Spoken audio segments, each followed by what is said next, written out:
Hey, welcome back to the Disney Plus Everyday Challenge, and today we have Harlem Ice. This is a brand new docu-series that was added to Disney Plus in 2025. Each of the episodes are about 35 minutes long or so. It's one season. It is 5 episodes so far. I don't know if there's more, but it follows a group of young women from Harlem, New York. Otherwise, I mean, honestly, it says it right there in the title, who are a figure skating team. Now, that usually wouldn't be so remarkable, or there's plenty of ice skating teams, figure skating teams in the world that compete, but it's rare to find a group made primarily of girls of color. This is a group of black girls that are having a fantastic time on the ice, not just for recreation or fun, but competing with everybody else. And yeah, I'm the middle-aged white guy who gets to talk to you about black culture, and it sounds so informed. Yeah, no, this is this is not my story to tell. That's why this kind of thing exists. These girls, I think they dance primarily to Beyonce when they perform, if not all the time. I don't know. They've done it since they were little. They've been doing it for years, and they're mostly like high school, young high school, up to like 17 or so. It's a good range, but they're not. They don't. Obviously, when you see them step out on the ice, they are not what the stereotypical version of an ice skater is. When you think of figure skating, you're thinking about like these tiny little white blonde-haired Russian girls doing pirouettes in the air and flipping all over the place. Or you're thinking of Hansu, yeah, the Japanese guy that I did a video on many years ago. Hey, maybe people will like this because I talk about ice skating. I doubt it. But yeah, this is the kind of thing that you get to see these girls and what they go through, and it's not just something that every girl necessarily goes through. There's a certain attitude, let's say, about what, or a belief that what they're capable of doing. Because again, they don't look like the traditional version of an ice skater, figure skater, or a team. And so they kind of have a few more extra hurdles to get by, but they're they're not unlike any other girl who loves to skate.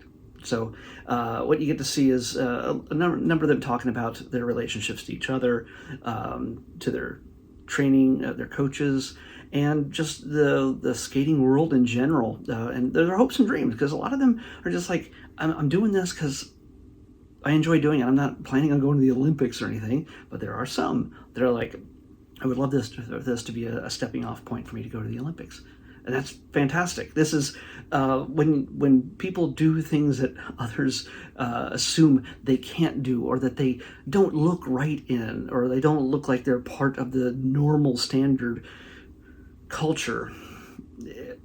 It tells others like them that what they choose to do and what they choose to enjoy and the passions they want to follow are not weird. Oh no, you know what? No, they can be weird, but they should not be unusual, and they should not be forbidden from joining and taking part in and exploring new things that they might have a passion for. Skin color should not be a barrier to your ability to enjoy and compete in something like this. To any sport, to any art or passion, music, any of these things, it should be a given conclusion that's the way it should work. But way too often, unfortunately, here in America, the melting pot of America, especially even the melting pot in New York City, which Harlem is a part of, you'd think it would be understood better.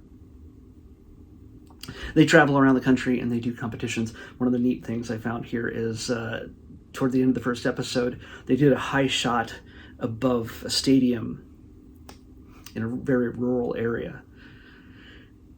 And I recognized it immediately because I grew up there. I spent an awful lot of time in Hershey, Pennsylvania, and yeah, and so it was just weird. Like immediately, hey, I know that area. I know that area.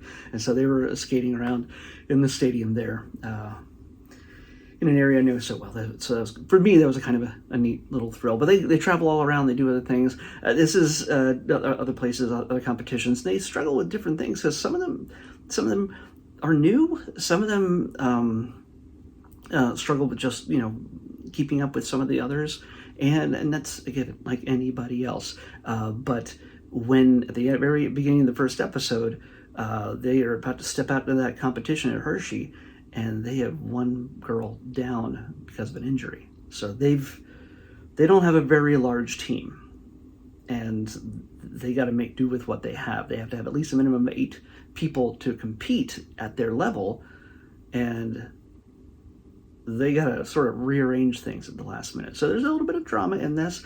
I always say that reality shows, I don't treat this as a reality show. I see this, it's a docu-series following these girls' travels. And I don't think they intentionally injured a girl or said the girl was injured so to make drama.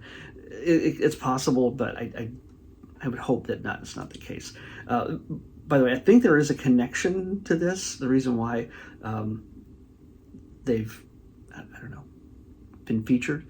They performed a Beyonce, Knowles. The director is Samantha M. Knowles. I'm going to assume they're related. I couldn't find information for or against it, that they are maybe sisters or something. I don't know. But yeah, Samantha Knowles is directing. And that, you know what? That's great.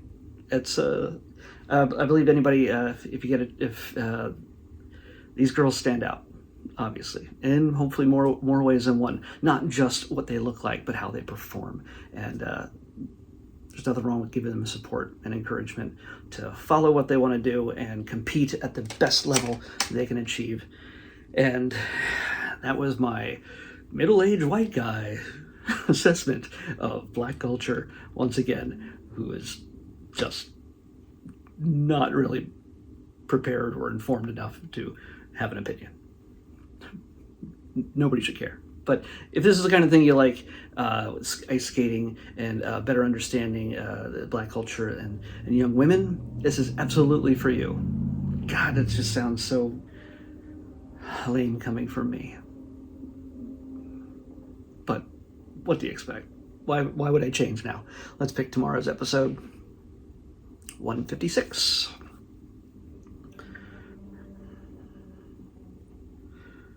$156. Come on.